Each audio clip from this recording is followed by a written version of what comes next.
What do a Pullman car, a farm, and a garden have in common? We'll learn today on Across the Fence.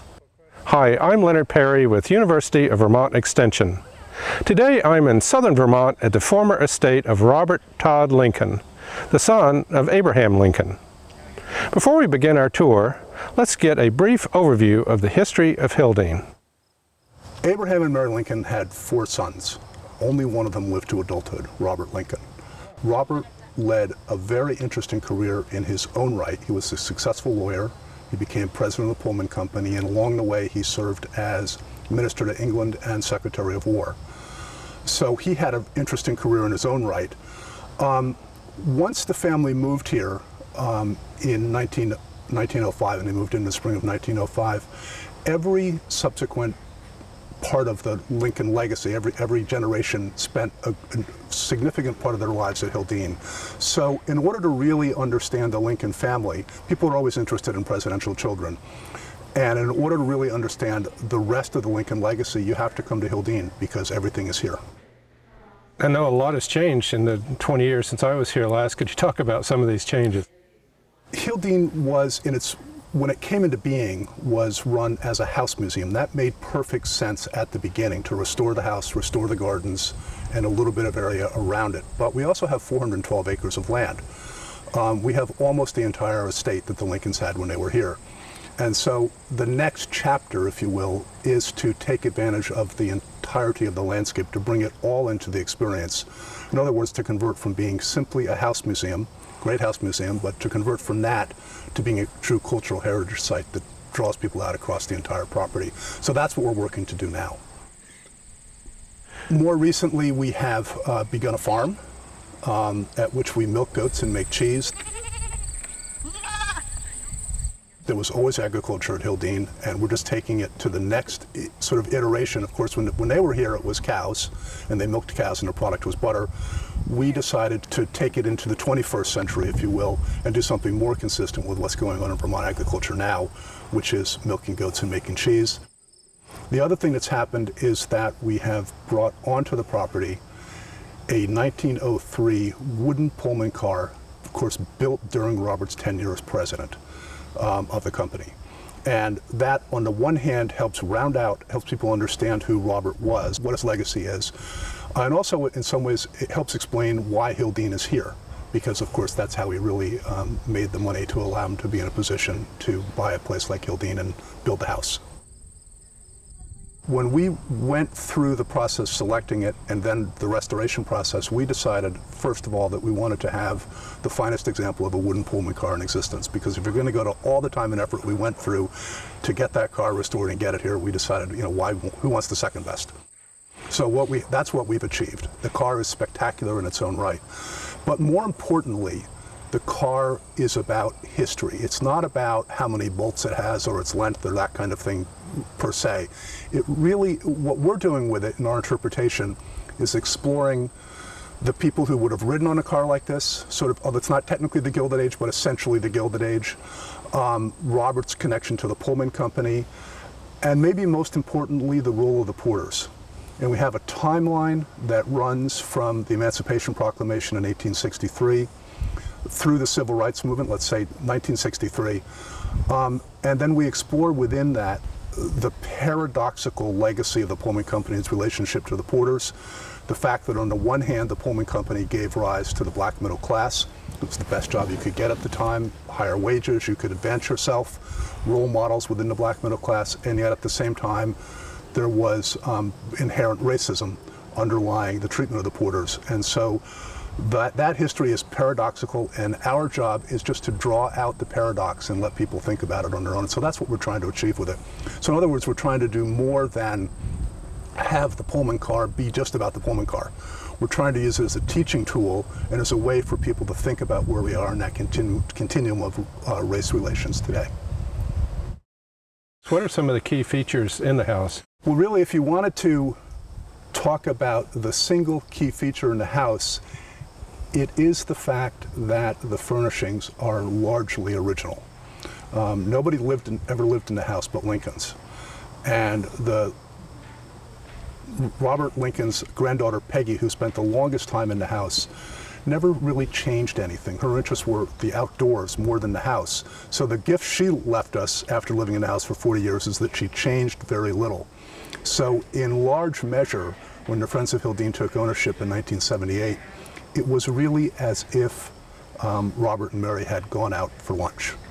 And we took over from when she died in 1936 or him in 1926. Very little was changed, very much of it's original. So it's not a single piece per se. It really is the fact that the house feels very much intact, feels very much like it's still the Lincoln family home. If you did want to talk about a single piece, it would be the Aeolian organ, player organ, which we still use and guests get to hear when they come.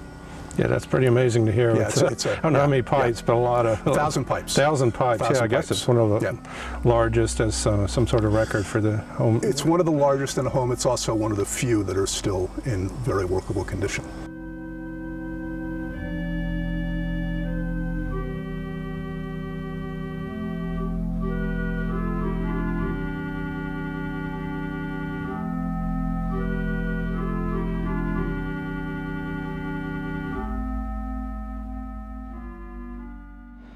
And of course, all the artifacts, the whole room you have dedicated to Abraham Lincoln and his legacy, I think is pretty special to see too. That is of course we have a special exhibit up, and we rotate those through from time to time, and that's where we have a lot of our Lincoln artifacts at this point. One of the things we're doing at Hildene is we're trying to run it like the 21st century version of the Lincoln's very early 20th century estate. So sustainability is a key theme. When building the barn, we harvested the materials for the barn from the property in connection with our forest management plan. We have a sawmill. We milled all the wood ourselves. It took a year, 56,000 board feet, and then we built the barn. And so that in itself, and that process makes a statement about what we're doing at Hildene. We run the farm on a 10-acre meadow. And part of the reason for that is that we want people to be able to see what you can do with a relatively small amount of land. There are other places that do a great job with dairy herds, and people can see dairy herds. We decided we wanted to do something different. We also wanted to take it very much into the 21st century and make it relevant so that when people look at it, understand what we're doing, they can see what you can do with a relatively small amount of land. So Andrea, what kind of gardens do you have here at Hildene? In addition to the formal gardens here at the house, we have a cutting and kitchen garden area, a butterfly garden, a berry cage, a peony observation area, an apple tree alley, and we're working on restoring the original hawthorn and lilac tree alley. I am the primary gardener, taking care of the flowering gardens again. I have a couple volunteers who work with me who are fantastic. And we have a great ground staff here at Hildene, including Carrie Lewis, who maintains the shrubs and trees, including the privet hedge here in the formal garden. Tell us about this lovely formal garden. This garden was originally designed by Jessie Lincoln, Robert's daughter, as a gift to her mother, Mary Harlan Lincoln. She spent a lot of time in France and designed this to be in the French parterre style in the pattern of a stained glass window. So if you look at it from the second floor window of the house, you can really get a good look at that. The privet hedge here is the leading in the stained glass window, and then the flowers represent the panes of glass. The only plants that are original to the garden today are the peonies, and there are a few iris and daylilies, which are done blooming now, that we believe are left over from that time.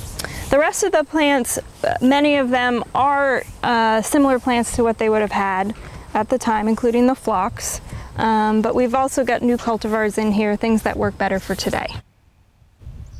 We're trying to be sustainable here at Hildene. We're trying to follow as many organic practices as possible. So we're choosing new plants that perhaps are lower maintenance, even that require less water, less pesticides, and that sort of thing. So it looks like a lovely display, and I guess it's pretty much through the season. Yes, we have flowers blooming from spring all the way into fall. It's been designed to be a continuous season of color. So you mentioned the peonies. I know in the spring, I guess early summer rather, that's the one of your big displays here in some of the plants original. Tell us more about this collection you have. The peonies we consider to be Hildene's horticultural legacy. They are the plants that are left over from the time of the Lincolns were here in the early 1900s. We have records of peonies arriving in Manchester at the train station to be held over winter and then to be planted in the spring here in the gardens. When the Friends took over in the late 70s, about 1980, they found large clumps of peonies that were likely to be, 100 years old. A lot of the peonies are unidentified to date. A few of them have been identified. Part of the problem with that is peonies can self-hybridize in the garden, and they were left here for 100 years and probably did that. So there are some peonies in here that we can't identify yet. Two of them we have found to be unique cultivars of peony, and we got them named through the American Peony Society. The first one that we got named was the Jesse Lincoln.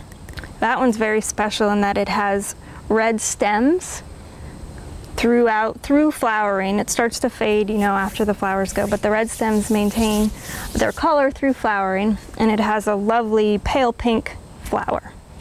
The second one we named the Hildene, and that one's unique in that it's a single flower with pale pink as well, with a splash of deeper pink in the middle of each petal. I understand, talking with you before, you really had to go through a process. Could you tell us about that to get these named? Yes.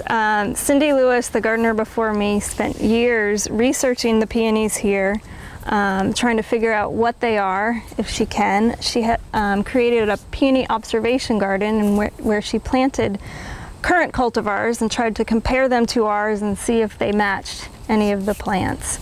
It's an ongoing process. There's still several peonies here left to identify, so we'll continue with that work, and maybe we'll be able to name a few more.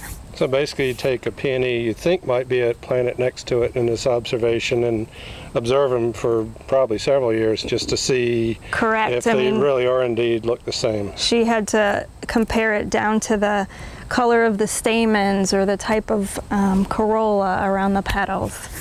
So it's a very detailed process. You're naming some, you have some of these special ones. Do you have any of those for sale? Are you propagating these? We are. The propagation is new, but we do currently sell some divisions of our historic peonies in the shop, and we also collect the seeds from those peonies that produce viable seed, and we sell those in the shop as well. With those, you could get a plant true to its parent or your own unique peony plant. You never know with peonies. And as far as the other gardens you mentioned, tell us a little bit about those. We have a cutting and kitchen garden area, which is where the family historically had those type of gardens. It's also the area where the family recreated and spent their pleasure time. Currently, the cutting garden is used by the flower ladies, who are a group of volunteers who do the cut flowers in the house all summer long. The kitchen garden is also managed by volunteers, and they donate the food to the food shelf. It's a plant a row for the hungry garden. We have a butterfly garden in the same area, which is used by our education program.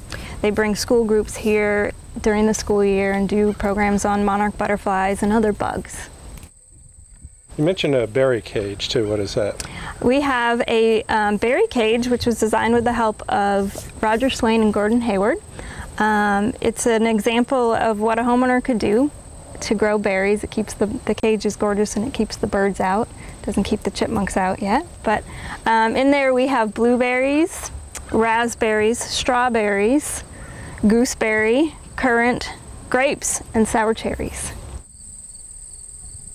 Curious, what does the word Hildene mean, or where did it come from?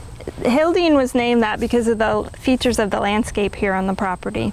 The hill part is obviously hill, such as the one we're standing on, and Dene means valley with a river that runs through it, which you can see from our overlook over here. So thank you very much, Andrea, for spending some time showing us these lovely gardens you maintain here. You're welcome. Thank you for coming.